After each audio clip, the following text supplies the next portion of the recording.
Salut les gens, salut tout le monde, c'est Laotettou, comment allez-vous? Écoutez, moi je vais super bien. Aujourd'hui on se retrouve pour une toute nouvelle vidéo sur Call of Duty Ghost et il s'agit d'une triple KEM. Alors certes ça sera du blocage de spawn, je vais pas vous le cacher, j'ai déjà fait ma triple KEM solo, ça m'a suffi. Donc là ça va être une triple KEM à la Remington. Je pense que vous pouvez aller voir sur YouTube que il n'y en a pas énormément de triple KEM à la Remington, surtout sur Tremor. J'ai même pas regardé si par hasard c'était une Warfare sur Tremor, mais bon, on va pas commencer à taquiner disant ouais alors c'est sur toutes les maps etc. Donc on va faire des World First etc. Enfin bref, je pense que sur le coup vous avez compris. Donc aujourd'hui, comme vous avez pu voir, le titre de la vidéo ça va être Call of Duty Ghost vs Call of Duty Advanced Warfare. Vous savez très bien que c'est deux Call of qui n'ont pas vraiment plu. Après Call of Duty Black Ops 2, j'ai remarqué la dernière fois qu'il y avait plus de gens connectés sur Black Ops 2 que l'ensemble des joueurs sur Call of Duty Advanced Warfare et Call of Duty Ghost, en tout cas sur PlayStation 3. Donc j'ai pas vraiment regardé sur Play 4 combien il y avait sur Advanced Warfare et Ghost parce que j'ai pas j'ai pas Ghost sur Play 4, donc j'ai pas pu vraiment remarquer, mais en tout cas sur PlayStation 3 c'est le cas, je peux vous le garantir. Des fois lors d'une soirée on peut arriver à 200 000 personnes sur PlayStation 3 sur BO2, tandis que sur Ghost t'arrives, il y a même pas 20 000 personnes. C'est vraiment dur hein, d'arriver aux 20 000 limite pour Call of Duty Ghost. Et Advanced Warfare on peut arriver à quoi, allez, 80 100 000 personnes. Waouh, super. J'ai envie de dire, il y a plus de monde sur BO2. Après 3 ou 4 ans, il y a encore... Attends, 3 ans, excusez-moi. 3 ans après, il y a encore plus de monde sur BO2. C'est quand même incroyable que BO2 reste encore, parce que c'est un des Call of les plus appréciés de la communauté. Ce qui n'est pas forcément le cas sur Call of Duty Ghost et Call of Duty Advanced Warfare. Donc voilà, je vais attaquer le sujet Ghost vs Advanced Warfare et savoir quel est le mieux selon moi.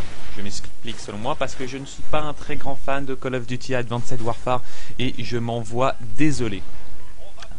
Donc, et vous allez voir en fait hein, quel est pour moi on va dire le résultat ou peut-être les choses à améliorer dans un avenir prochain. De toute façon j'ai 10 minutes encore devant moi, donc j'ai vraiment tout le temps de vous expliquer ce que j'en pense.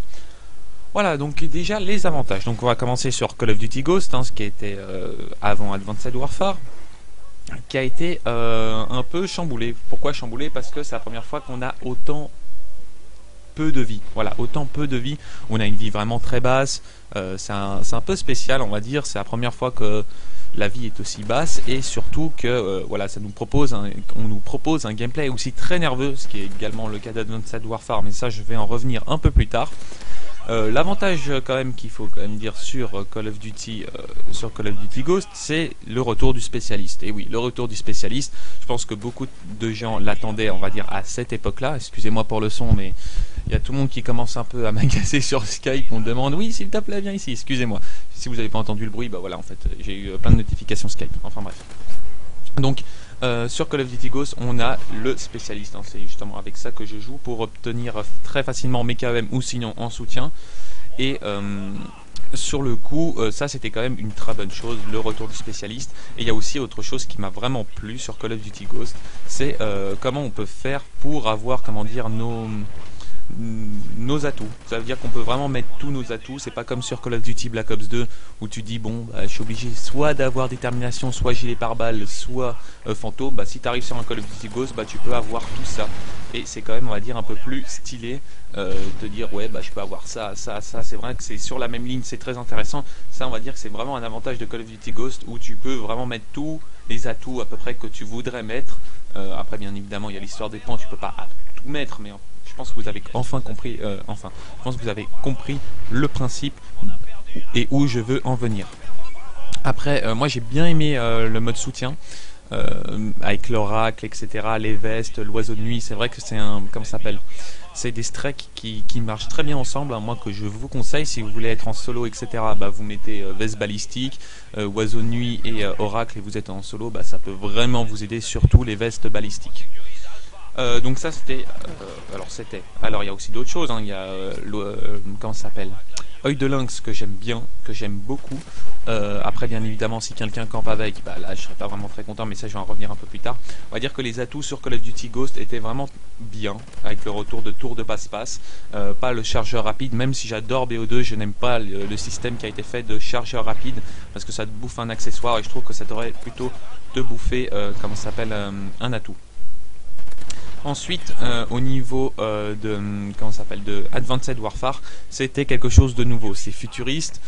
Tu as des jetpacks. Alors, je vais pas contredire les jetpacks, etc.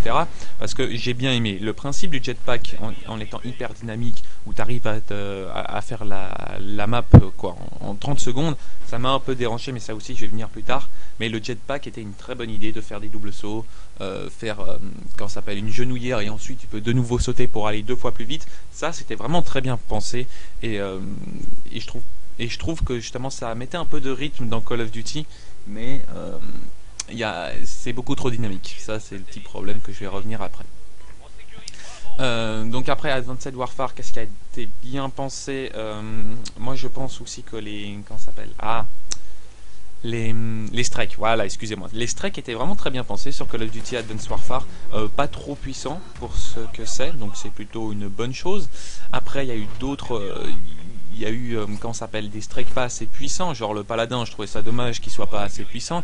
Ils ont fait la même chose sur Call of Duty Black Ops 3, j'espère qu'ils vont le rendre plus puissant. Il s'appelle le Mothership, qui est l'adapte de combat, et je trouve ça un peu dommage que des strikes pareil fassent pas assez de dégâts, mais ça c'est encore autre chose. Je sais, j'attaque directement un peu les désavantages d'Advanced Warfare, mais bon, on va quand même dire les points positifs. Les points positifs étaient aussi, alors ça c'est une partie des points positifs parce que c'est aussi un peu négatif sur le coup, c'est le système d'armes élite. Il y a eu quand même pas mal de choses quand on avait parlé la dernière fois avec Toxic lors de la vidéo. Il y a eu, c'est vrai, c'est bien de, comment ça s'appelle, de varier les armes, qu'on joue pas toujours à la même arme, etc. C'est une très bonne idée et ça il fallait quand même le faire, il fallait quand même oser faire ça.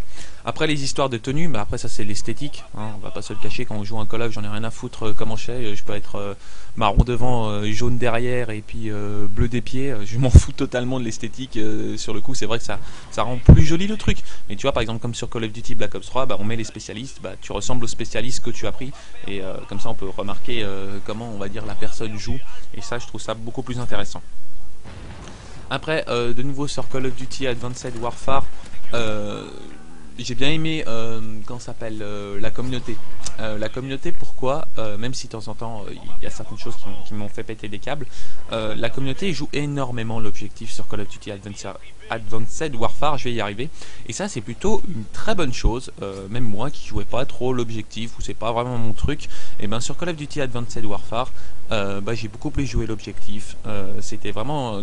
ça donne plus envie. Alors oui, quand tu prends une position, tu arrives à 200 points, on va dire que c'est un peu exagéré parce que tu prends 2 points, tu as déjà ton drone de base, c'est vrai, mais bon, il faut quand même remarquer qu'il y a eu beaucoup plus de monde qui jouait l'objectif, qui arrêtait de penser peut-être qu'à ses kills, et puis voilà.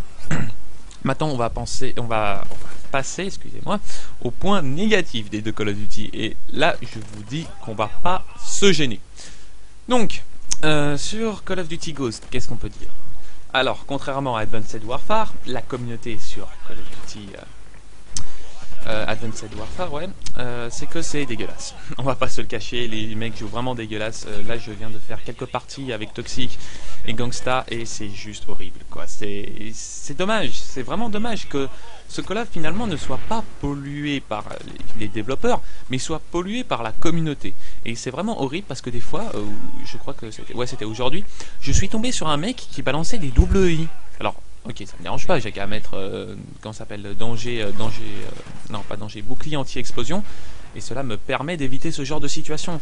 Mais j'ai envie de dire, quelqu'un qui n'a pas bouclier anti-explosion, et quelqu'un qui joue avec danger proche, hein, qui fait plus de dégâts, par exemple avec les lance-boules, ça aussi je vais en revenir plus tard, avec les lance-boules, etc. Mais c'est vraiment dégueulasse de jouer comme ça. Et en plus, il y en a certains, ils jouent sur Strike Zone, et leur arme favorite, je déconne pas, c'est la cassette, pas la cassette, la mitraillette, hein. Je te parle de la cassette, le lance-boule, quoi, le lance-testicule, si tu veux. En fait, t'as compris, quoi. Et ça, je trouve ça vraiment dégueulasse, et je comprends pas pourquoi la communauté joue comme ça, et je ne comprends pas. Sérieusement, sur MW2, j'aurais même pas ragé, parce que je pense que tout le monde aurait pris son lance-boule, etc., pour faire quelque chose. Mais là, on est quand même sur Call of Duty Ghost, où finalement, tout le monde peut faire quelque chose. Et moi, j'adore ce Call of, et ça, j'en avais parlé la dernière fois, c'est avec des mecs qui rushent mais à fond, et ça fait mais grave plaisir quand tu tombes dans une partie où tout le monde rush. Sérieusement, quand tout le monde rush, c'est juste magnifique. C'est un Call of que quand tout le monde rush, tu prends du plaisir dessus. Voilà. Après, qu'est-ce qu'il y a d'autre négatif? Bon, j'ai déjà dit les lance-boules, j'ai dit les EI, j'ai dit la communauté. Après, au niveau du matchmaking, il n'y a rien à dire parce que c'est un bon matchmaking. Moi, je suis vraiment d'accord là-dessus. Que c'est vraiment un bon matchmaking comparé à justement là où j'ai attaqué très violemment Advanced Warfare et Sledgehammer. Je vais clairement dire ce que j'en pense. Excusez-moi si de temps en temps le micro il change de son parce que quand je parle, je tourne un peu la tête à droite et à gauche pour n'importe quel petit son. C'est très agaçant. Enfin bref, je suis hyper actif donc voilà, va falloir m'excuser. Donc, Advanced Warfare. Qu'est-ce qu'il y a? Le matchmaking. Comme je l'ai dit avant, le matchmaking. Comment détruire un Call of Duty?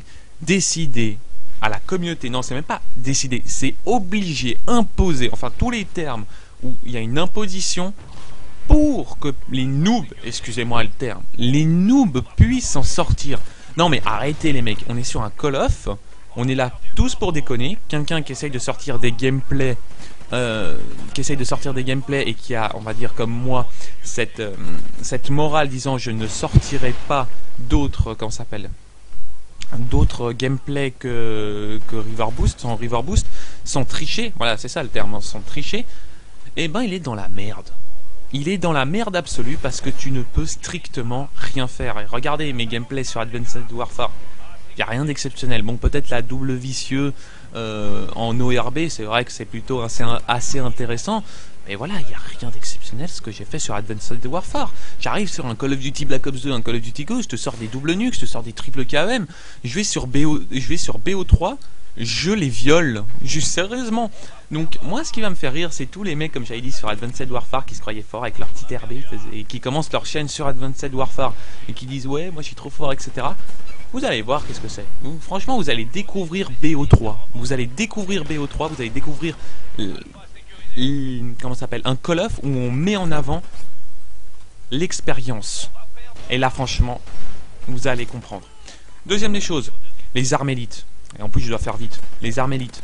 Franchement, comment niquer un Call of, quoi, aussi. Comment niquer un Call of? Alors moi ça me dérangerait pas par exemple au niveau du River Boost ou sinon des personnes qui ne savent pas jouer, qui ont par exemple 0,50, 0,6 de ratio, d'obtenir une obsidienne face à quelqu'un qui va avoir 2 de ratio. Ça je peux comprendre totalement. Pourquoi? Bah quelqu'un qui a de la faiblesse finalement on va essayer de l'avantager. On est bien d'accord, il a de la faiblesse, ok d'accord. Mais des mecs qui ont 2 de ratio, parce qu'il faut savoir que moi j'ai 700 de score par minute. Je suis à 700 de score par minute. Avec 2,60 de ratio et j'ai 1,60 de ratio victoire-défaite. Donc je joue quand même l'objectif. Comment tu espères sortir quelque chose lorsque tu tombes face à quelqu'un qui a 2 de ratio et lorsque toi tu n'as aucune arme élite? J'ai aucune arme élite, hein. Faut savoir, j'ai pas d'obsidienne, j'ai pas de speakeasy, j'ai juste la insanity. C'est le seul bon truc que j'ai. Comment tu veux sortir? Ce n'est pas possible. Donc voilà, pour moi Call of Duty Ghost le mérite, même s'il y a des gens qui jouent comme des prostituées. J'estime que Call of Duty Ghost est quand même vainqueur, mis à part ça. Et s'ils veulent vraiment faire quelque chose, Sledgehammer, c'est pas juste bannir disant ouais on va régler le problème du River Boost, le mec qui fait du River Boost on le bannit. Non, ce qu'il faut faire, c'est autre chose. Voilà les gens, c'est la fin de cette vidéo, j'espère qu'elle vous aura plu. N'hésite pas à mettre un like, un commentaire et un partage si tu n'es pas du tout d'accord avec moi. Bah dis-le dans l'espace commentaire, ça me ferait grave plaisir, je lis tous vos messages. Allez, ciao ciao tout le monde.